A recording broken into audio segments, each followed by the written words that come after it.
Welcome back to the second hour of our study. This is lesson 4 in Christian marriage.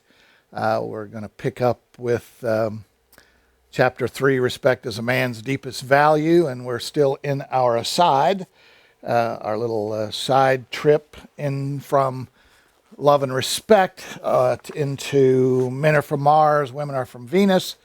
At the end of last hour, we looked at what life is like on Mars, what the man values are, and looked at some examples of some of those, and then we're going to look now at life on Venus. So those of you who may have gossiped or otherwise sinned during halftime can use this opportunity to confess your sins and try to resolve any anger, bitterness, or frustration over your spouse or parents or others.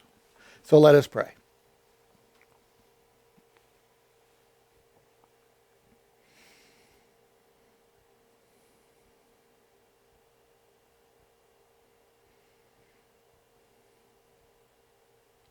Father, as we explore more deeply the way women think and the way men think, we ask for insights into the Scriptures and bringing to mind those passages that help to bring your viewpoint to the way we see life.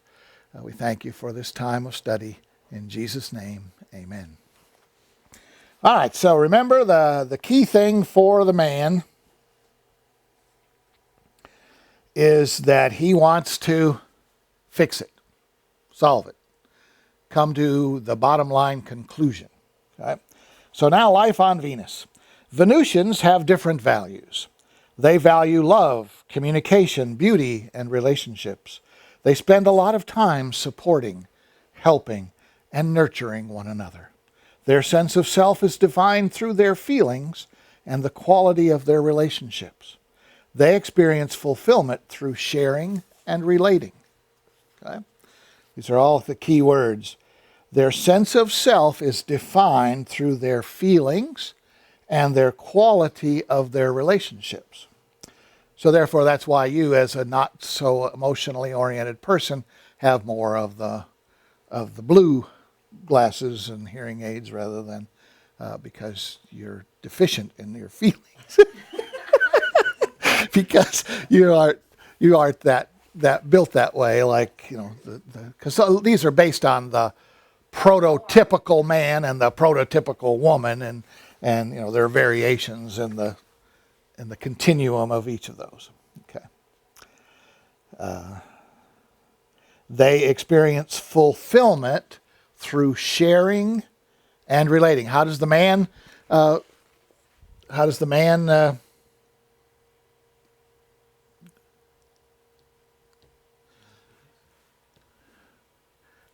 experience fulfillment? Is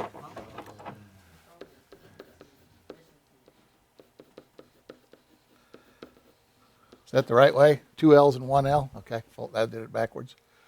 Fulfillment is what? Accomplishment, right? And for the woman, I'll spell it one way one time and the other time. Okay. Fulfillment is what?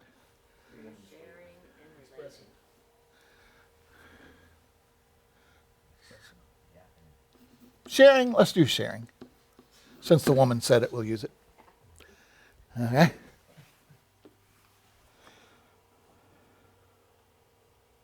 Yeah, first one was right. First one is 1 L, then 2 L's. Okay. All right. So that's the difference between the two. The process, the solution. Okay. So when the woman says, are you going to go ahead and do, see, she's trying to support and be involved in what the man is doing, and she doesn't realize that then is questioning his capabilities to offer unsolicited advice or suggestions. Okay? It could be that we're just trying to learn as well. No, well, I mean, that's possible, but possible, yeah. I mean, that's possible in that situation. Questioning, I would just like to know how to do this myself the next time it happens. Okay, well, yeah, and so the question to a man would be, hey, can you teach me that? And the man goes, sure can, little lady. I can teach you about anything if you want to know. Happy you ask. Actually, that's a really good point, Brady, because I would agree. But I'm not trying to make you mad. I just am interested in how that works. Right, but you didn't ask it that way, did you? Those two things together or Well, whatever. I didn't need to know. I needed to go into a whole. No, you know, no. The shorter, the simpler. Wow, I'd like to know how to do that. Could you teach me? See, then the man is happy. He'll explain every step that he went through. You won't discuss the weather while he's doing it, but he'll explain every step that he went through because the man is happy to teach. Right? Because what does that do for him? Makes him look like an expert. And the man always wants to be the expert. So yeah, just direct question. Women think that you need to you don't want to come right out and boldly ask. That would be rude. No, for the man, that's the best way to do it. All right, so where are we here? Okay, so his little bullet here, the woman's sense of self is defined through her feelings and the quality of her relationships. Everything on Venus reflects these values. Rather than building highways and tall buildings, the Venusians are more concerned with living together in harmony, community, and loving cooperation. Relationships are more important than work and technology. In most ways, their world is the opposite of Mars. They do not wear uniforms like the Martians to reveal their competence. On the contrary, they enjoy wearing a different outfit every day according to how they are feeling. Personal expression, especially of their feelings, is very important. They may even change outfits several times a day as their mood changes. Communication is of primary importance. To share their personal feelings is much more important than achieving goals and success. Talking and relating to one another is a source of tremendous fulfillment. That's why girls, those of you who have had girls in your family, got to see that. You saw it with Bree probably, and you saw it with your daughters, that they would change clothes a lot. You say, why are you changing clothes? And they put them in the dirty clothes. Okay, after they take them off, they put them in the dirty clothes. And you say, you only wore them for an hour. Oh, they're not dirty. Okay, but girls during, what age is that where they go through that? Where they, yes? Okay. Not with mine so much, but yes. Right.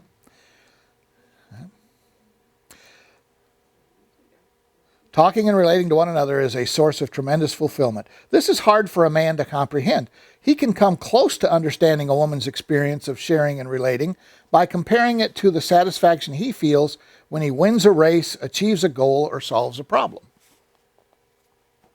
Instead of being goal-oriented, women are relationship-oriented. They are more concerned with expressing their goodness, love, and caring. Two Martians go to lunch to discuss a project or business goal. They have a problem to solve. In addition, Martians view going to a restaurant as an efficient way to approach food. No shopping, no cooking, and no washing dishes. For Venusians, going to lunch is an opportunity to nurture a relationship for both, giving support to and receiving support from a friend. Women's restaurant talk can be very open and intimate, almost like the dialogue that occurs between therapist and patient. Okay. My jaw, I don't know if y'all remember back, a couple of years ago at New Year's, my jaw was bad and I'd get those terrible headaches. Well, it's been doing it again here the last couple of weeks. So one day I said, okay, I'm having soup for lunch. So I went to Panera for lunch. Okay, to Panera. I told Jonah that, and he said, are you gay? Because that Panera is a women's go to lunch and talk kind of place. And guess what I saw there? Gay men. Gay men talking and women talking, right? Sorry about that. I'll probably get hate letters from the mail. People. Okay.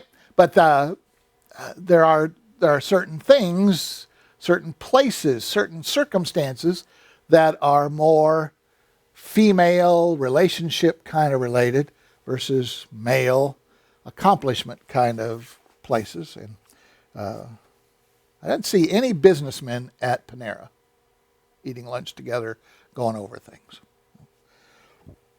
Just didn't see it. Could have been there, but I didn't see it. On Venus, everyone studies psychology, and it has at least a master's degree in counseling. Just not really, but they are very involved in personal growth, spirituality, and everything that can nurture life, healing, and growth. Venus is covered with parks, organic gardens, shopping centers, and restaurants. Venusians are very intuitive. They have developed this ability through centuries of anticipating the needs of others.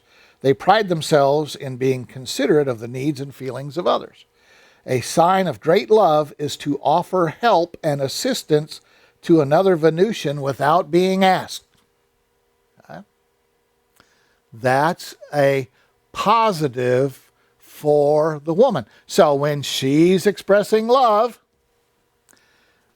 what's she going to do? Insult the man, right? Great thing. A woman would be just, oh, great. Yeah, let's explore that possibility.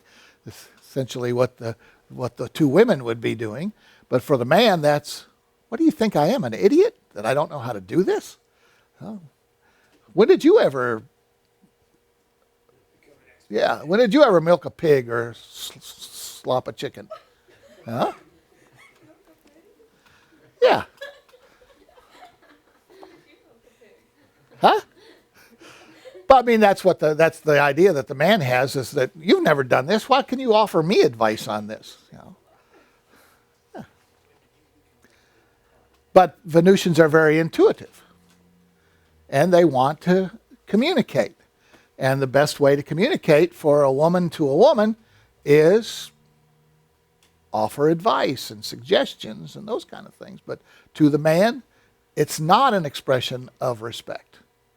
Even though for the woman, it's an expression of love. I want to be involved in this process. I so much appreciate that you're finally, this is, in her head, finally, after 6 months, finally fixing the cabinet door that I told you about. Okay? That I want to express my appreciation by becoming a part of it with you and sharing this experience. Okay? And to the man, nope. You nagged me for 6 months to get it done, and now I'm doing it, and you still won't leave me alone. Right? Can I get an amen? Amen. Okay, good. Can I get a shut up? All right. Sign of great love is to offer help and assistance to another Venusian without being asked. Because proving one's competence is not as important to a Venusian, offering help is not offensive. And needing help is not a sign of weakness. A man, however, may feel offended because when a woman offers advice, he doesn't feel she trusts his ability to do it himself. Did you notice that in your household as you were growing up, this man-woman thing? Conflicts? Probably. Okay. A woman has no conception of this male sensitivity because for her it is another feather in her hat if someone offers to help her. It makes her feel loved and cherished, but offering help to a man can make him feel incompetent, weak, and even unloved. On Venus, it is a sign of caring to give advice and suggestions. Venusians firmly believe that when something is working, it can always work better. Their nature is to want to improve things. It's their nature. When they care about someone, they freely point out what can be improved and suggest how to do it. Offering advice and constructive criticism is an act of love. Mars is very different. Martians are more solution-oriented. If something is working, their motto is, don't change it. Their instinct is to leave it alone if it is working. Don't fix it unless it is broken. It's a common man's expression. When a woman tries to improve a man, she feels she is trying to fix him. When a woman tries to improve a man, he feels she is trying to fix him. He receives the message that he is broken. She doesn't realize her caring attempts to help him may humiliate him. She mistakenly thinks she is just helping him to grow. Now, that's the introduction to the part I wanted to read to you. Without this insight into the nature of men, it's very easy for a woman unknowingly and unintentionally to hurt and offend the man she loves the most. For example, Tom and Mary are going to a party. Tom was driving. After about 20 minutes and going around the same block a few times, it was clear to Mary that Tom was lost. She finally suggested that he call for help. Tom became very silent. That's the key, women. If the man goes quiet, you know you have done wrong. They eventually arrived at the party, but the tension from that moment persisted the whole evening. Mary had no idea of why he was so upset. Why? Because the man isn't going to say it. Okay? From her side, she was saying, I love and care about you, so I am offering you this help. From his side, he was offended. What he heard was, I don't trust you to get us there. You are incompetent. Without knowing about life on Mars, Mary could not appreciate how important it was for Tom to accomplish his goal without help. Offering advice was the ultimate insult. As we have explored, Martians never offer advice unless asked. A way of honoring another Martian is always to assume he can solve his problem unless he is asking for help. Mary had no idea that when Tom became lost and started circling the same block, it was a very special opportunity to love and support him. At that time, he was particularly vulnerable and needed some extra love. His kind, not her kind. Okay? To honor him by not offering advice would have been a gift equivalent to his buying her a beautiful bouquet of flowers or writing her a love note. After learning about Martians and Venusians, Mary learned how to support Tom at such difficult times. The next time he was lost, instead of offering help, she restrained herself from offering any advice, took a deep, relaxing breath, and appreciated in her heart what Tom was trying to do for her. Tom greatly appreciated her warm acceptance and trust. What about this, guys?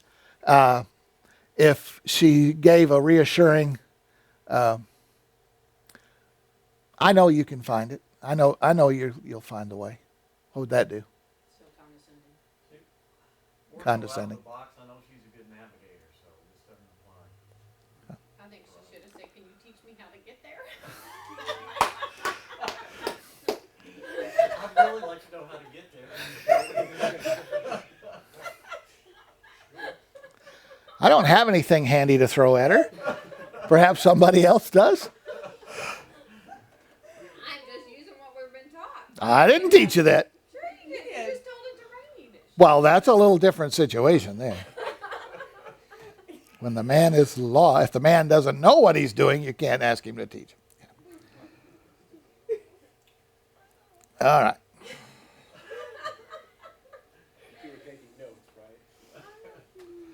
Generally speaking, when a woman offers unsolicited advice in the middle of church, or tries to help a man, she has no idea of how critical and unloving she may sound to him. Even though her intent is loving, her suggestions do offend and hurt. His reaction may be strong, especially if he felt criticized as a child or he experienced his father being criticized by his mother. So generally speaking, here's the bullet.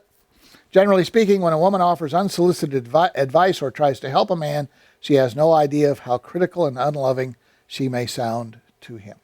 For many men, it is very important to prove that they can get to their goal, even if it is a small thing like driving to a restaurant or party. When I first had the awareness of this, we were going up to University of Cincinnati. Sarah was at Virginia Tech, and they had a game at the University of Cincinnati. So we left way early. I drove like this, focused like a laser beam on getting to the parking lot of the Coliseum. Okay, we had like 3 extra hours before the game would start, before they would even, before anything that we had to do. But I drove straight to the parking lot, pulled into a parking spot, and stopped and said, where would you like to go? Would you like to go get something to eat? But I couldn't ask that a mile up the road or 10 miles up the road or 30 miles up the road. I had to get to my place first, and then we can deal with other things. Amen, brother? Yeah. Yep. So, did I feel stupid? Huh? It does. But if you think about it, it's stupid. We could have stopped probably at 10 different good restaurants on the way. You had to get there, and then you can go to the restaurant. Right. Okay, so I'm not alone in this. Okay. That's the right way to do it. I am a man. Ain't no doubt about it then. I'm feeling manly. See? But a woman, and I have to say that Jackie asleep in the back seat didn't say anything bad about me the whole time. No. She didn't say, are we going to go eat? Do you want to go eat first? Something like that. Okay. For many men, it's very important to prove that they can get to their goal, even if it is a small thing like driving to a restaurant or party. Ironically, he may be more sensitive about the little things than the big. True. His feelings are like this. If I can't be trusted to do a small thing like get us to a party, how can she trust me with the bigger things like, providing an income or a place to live or, the big things? Like their Martian ancestors, men pride themselves on being experts, especially when it comes to fixing mechanical things, getting places, or solving problems. There are the times when he needs her loving acceptance the most and not her advice or criticism. Learning to listen. Likewise, if a man does not understand how a woman is different, he can make things worse when he is trying to help. Men need to remember that women talk about problems to get close and not necessarily to get solutions. So many times a woman just wants to share her feelings about her day, and her husband, thinking he is helping, interrupts her by offering a steady flow of solutions to her problems. He has no idea why she isn't pleased. Works, doesn't it? See? So to the woman, that's not loving to offer a solution. To a man, it's the most loving thing you can do is to offer a solution. To a woman, offering advice is a very loving thing. To a man, it is a very unloving, very disrespectful thing. Okay? So it's not that men and women don't want to be loving and respectful, respectively. Okay? It's that we don't know how. We don't read the code. We don't understand the blue and pink sunglasses and hearing aids and the air hoses and all of the things that Dr. Eggerichs talks about. We just don't know. We just don't know. It's not that we're meaningfully, purposely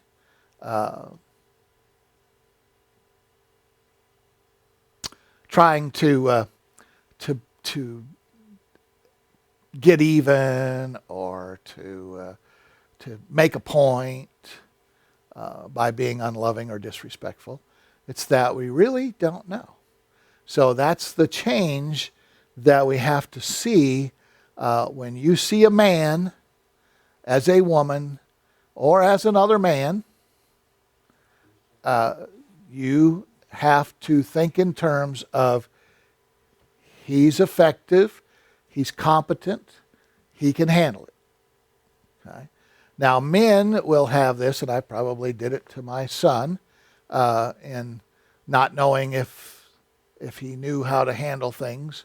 Then Dad wants to step in, because not only am I man, but I'm an older, wiser man, and so I probably disrespected you at some point in time by offering advice or making suggestions or something, taking on the role of a woman from that aspect. So men have to watch it with other men. Well, yes. Yeah, fortunately, men also forget those things. If another man does them, but boy, can you remember them if a woman does it, right? You can remember a woman doing it, but a man doing it, nah, you forget it. How about women? Do you remember that what the man has done to you? That if a woman did it, it'd just go right off because you know that she really cares, that she really loves you.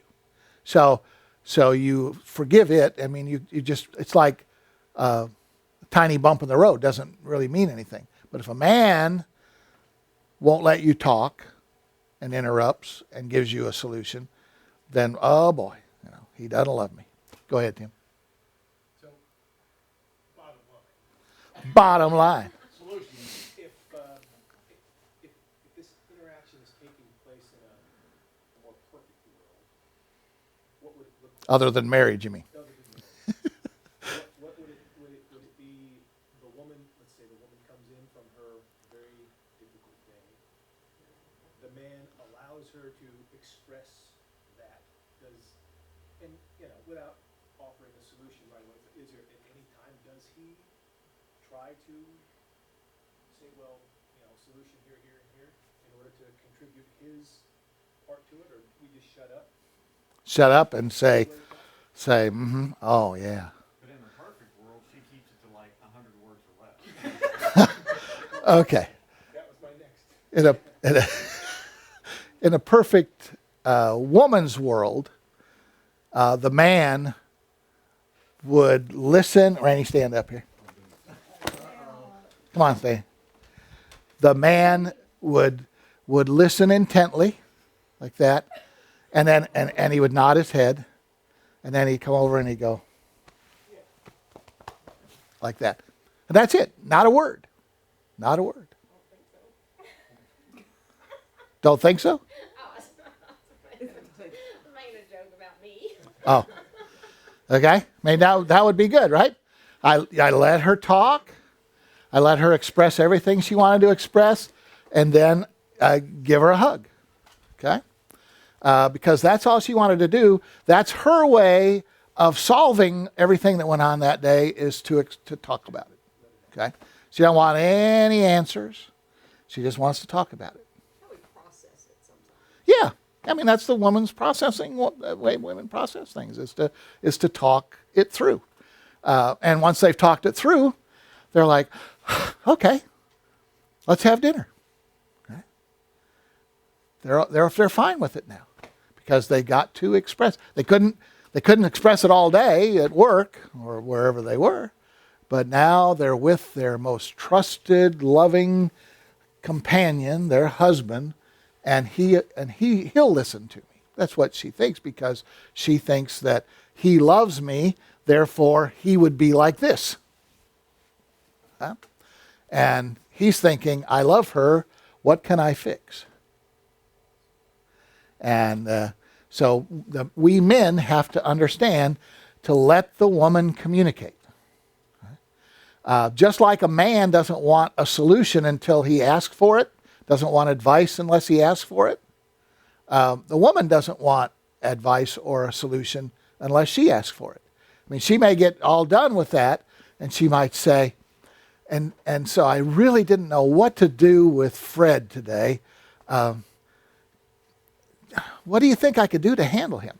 Boom, that opens the door. Okay, now the man who has been welling up inside with all of these answers to her whole day can say, well, yeah, say, well, I think, I can understand where the problem is. From a man's perspective, he probably is thinking this, something like that. But wait for them to ask. That's probably the key to all of male-female relationships is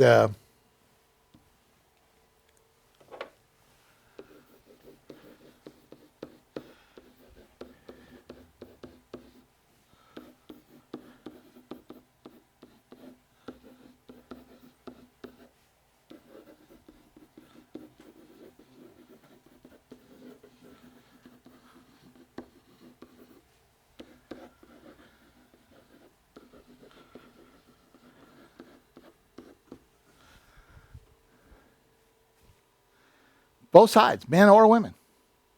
Let the woman talk all the way through. And if she asks, then you can talk. Same thing with a man when he's doing something. Wait until he asks. Would you prefer that this door be yellow or white? Then the woman can suggest and answer. Okay? But if the woman, this is how a woman does it wrong. And someday I'll be able to tell you how she does it right. But this is how a woman does it wrong.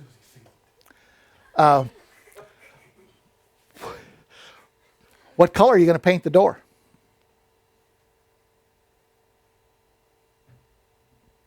The man goes, hadn't really thought about that.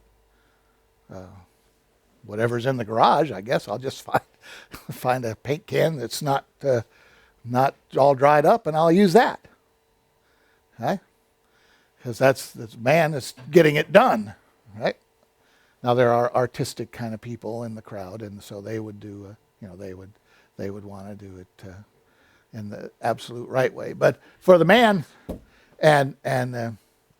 so how can a woman approach the man wanting to know about the painting and the color of the door? How would a woman approach a man the right way?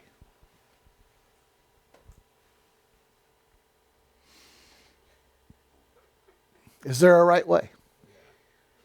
We're thinking, although Shauna said, would you like to ask me? Would you like to ask me? I really think that we're doing a good job back here. Yeah. Shauna, if you ever find a guy that you want to marry, bring him to me, and I'll try to help him. Yeah. Okay. I mean, how does a woman express that? All right. Now, for me, it's in the planning stage of the project. Something like this. I say, I want to work on that bathroom today. Oh, okay. I bought the paint for you. It's in the garage. It's in the wherever. Okay? The man, that's fine. That would be fine with me. I'm going to work on that bathroom today. And she says, oh, I bought the paint for you yesterday. I've got the paint in the garage. Wouldn't work for you? Because I've got it in my mind's eye what it's gonna look like. And I'm familiar with them having a mind's eye, so I'm okay with that. Yeah, well, So you didn't buy the paint? Or you said, would you like me to pick up the paint? What color do I need to get? No, That you would know be what? acceptable. You're actually talking more about my mom and dad, and I have to say, really my advice to my mom is that she has to let that go and appreciate that was my dad's motive, was to take care of something, and that's how he approaches it. And it really is a mindset on the partner to say, I really get that, and I'm going to let it go.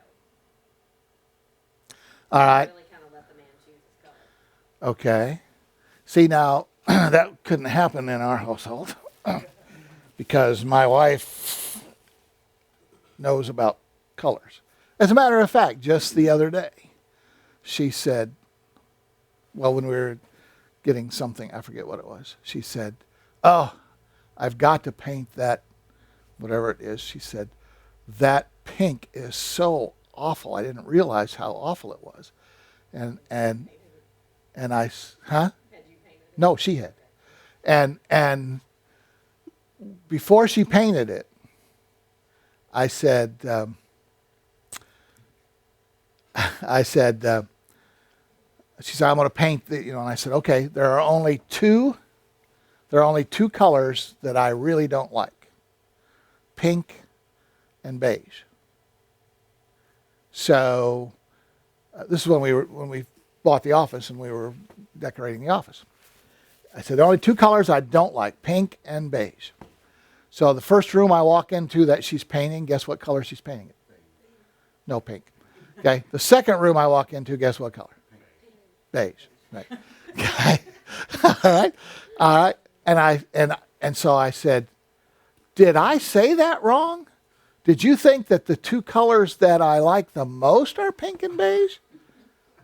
Because I just got done telling you that the two colors I hate are pink and beige. And you just painted the first two rooms in the office pink and beige. Are you doing that to offend me? Right? Because I'd offered a solution, advice, suggestion, and when a man, and it's something I've always try to teach the kids, when an adult offers a suggestion, it is equivalent to an order. Right? When you say to your child, I think it's time you study now. Does that mean if you want to, or does that mean that's what I expect you to do? Right? So when I offered the suggestion that the only two colors I don't like, I'm giving you have a panoplia, a panorama of colors to choose from. Just don't pick pink or beige. And she picked pink or beige. Eat the fruit of any of the trees except.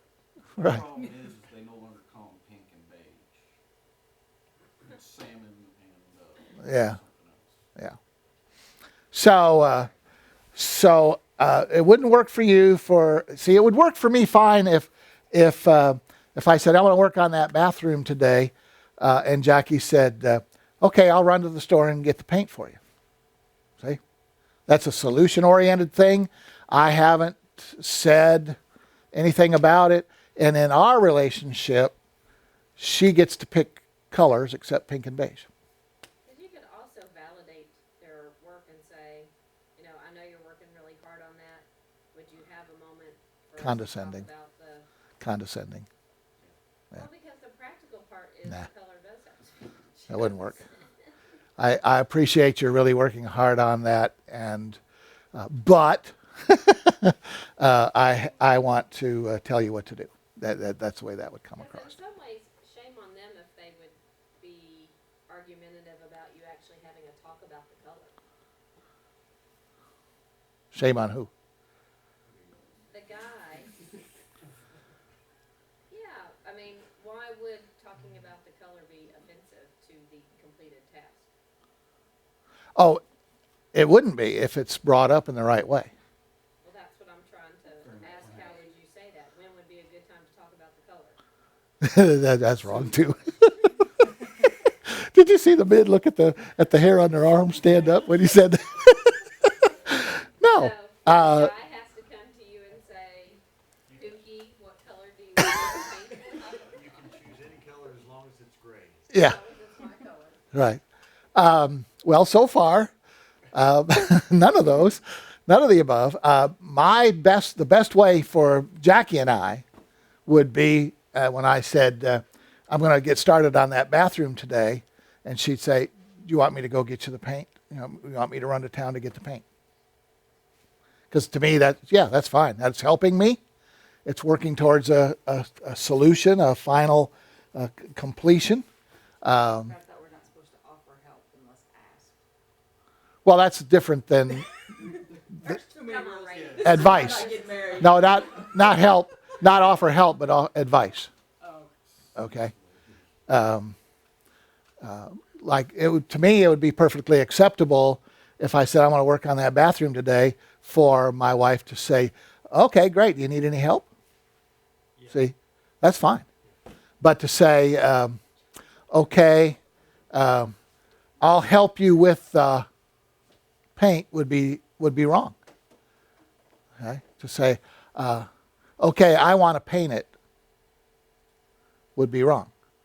But do you need any help?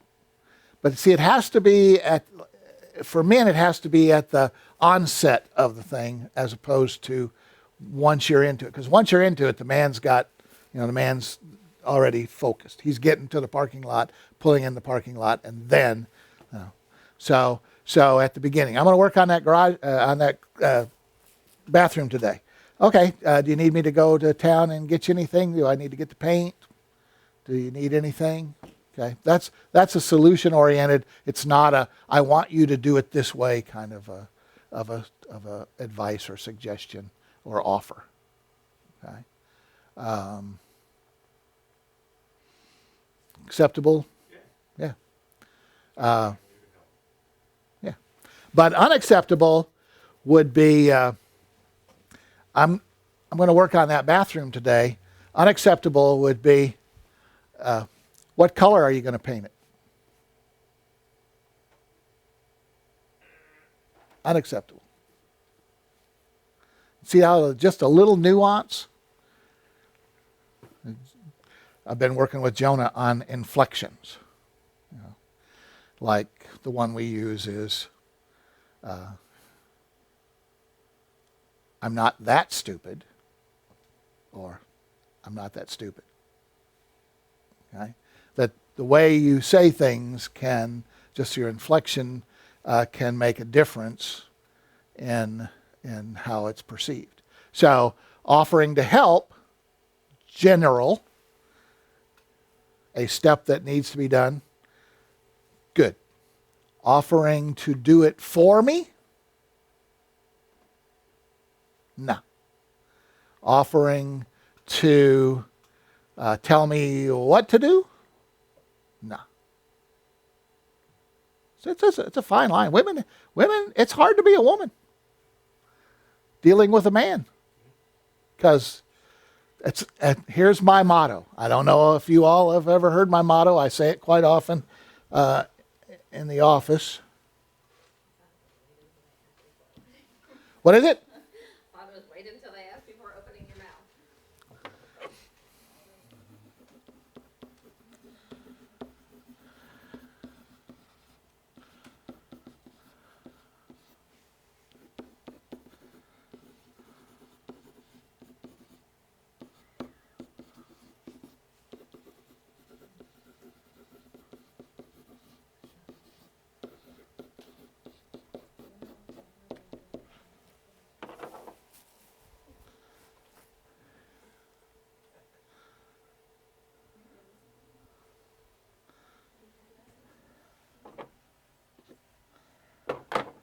Men are awful. I'm glad I'm not married to one. Okay? Say that all the time. Say that all the time because it's true. But I could say, women are awful. I'm sure glad I'm not one. All right?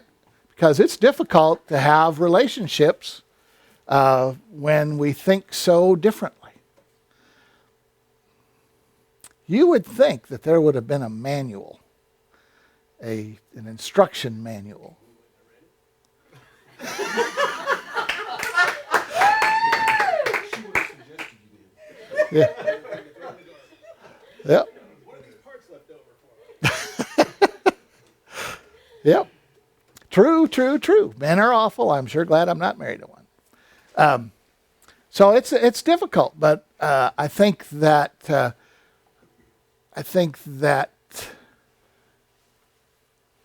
our young ladies and our young men have a very great advantage to be able to get this kind of teaching before they enter into relationships with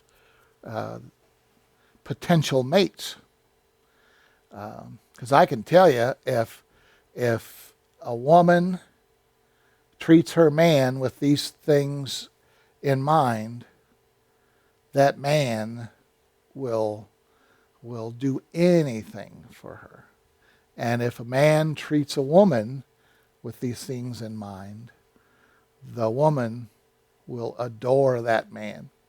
Remember the verse that he used at the beginning, that if a wife have a disobedient husband, he can be won by respect.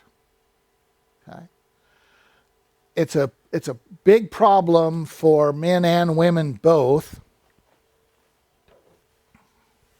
I got to fix that eraser thing here.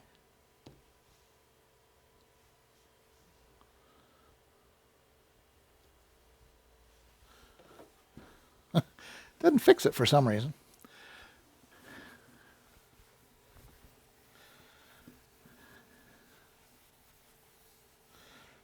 It's good enough you can't read it. Especially it would be good if I could remember what I was going to write down.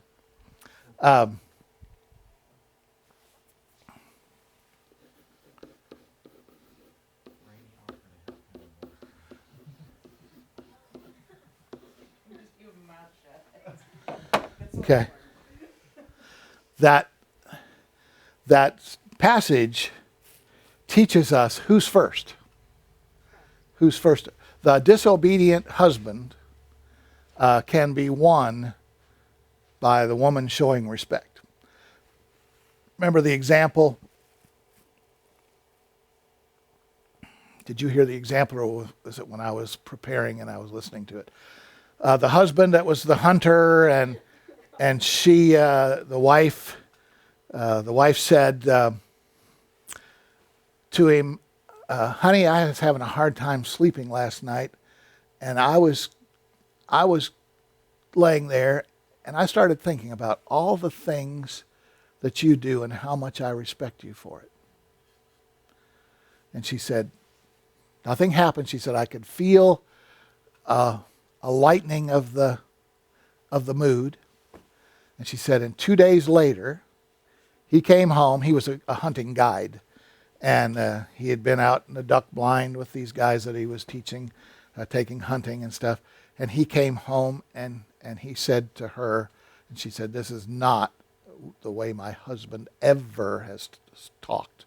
Said, you know, out there in that blind today with those guys, I was really missing you and thinking about what a sweet girl you are. Right? And he never expressed any love, appreciation, anything to her, but her saying that to him got him thinking and caused that response in him a couple of days later. That you know, she was talking about how much she respected me for these things, and you know, she's really a good woman. A good, you know, her comment was, "I'm a grandmother," and he called me a sweet girl. But that comes up in Egerich's teaching here later. Who's first? Instead of the conflict driving a big old wedge between us, and I'm not going to draw the picture of the male and the female. I'll just use the F and the M because I'm off to a good start so far. Okay? Instead of that little statement driving a wedge, Egerich and others have said, I think it's Egerich said it, I've heard it other places, is, and I've used it in my own thinking process, why would someone who loves me as much as, it's getting into this, as much as my wife, I always, of course, identify her by name, which one it was.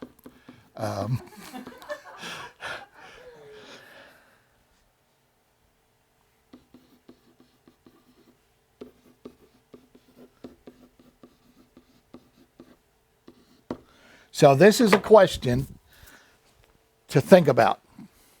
Why would someone who loves me as much as my wife does, or husband does, say that? Right? Because before you didn't know. But at least now you know. He says it because he loves me and he thinks that's how he expresses love. She says that because she loves me and respects me and thinks that that's expressing it. So that changes the whole complexion, and it'll change your mood, okay? Because the mood when a wife says something wrong to the husband causes, what's his primary motivation? Power. Power. Men's primary motivation is power. Being able to accomplish, to be in charge, to be in control, to get things done. Okay, that's the man's primary motivation. Is a happiness motivator is power. So when the wife says something that demeans the man, he reacts with a power reaction, anger. Okay, anger. So he puffs up. Right? And men, you notice over the next week, if your wife says something or another woman says something that is demeaning to your ability, that your reaction is anger. Now to the woman, it's deflating. Okay?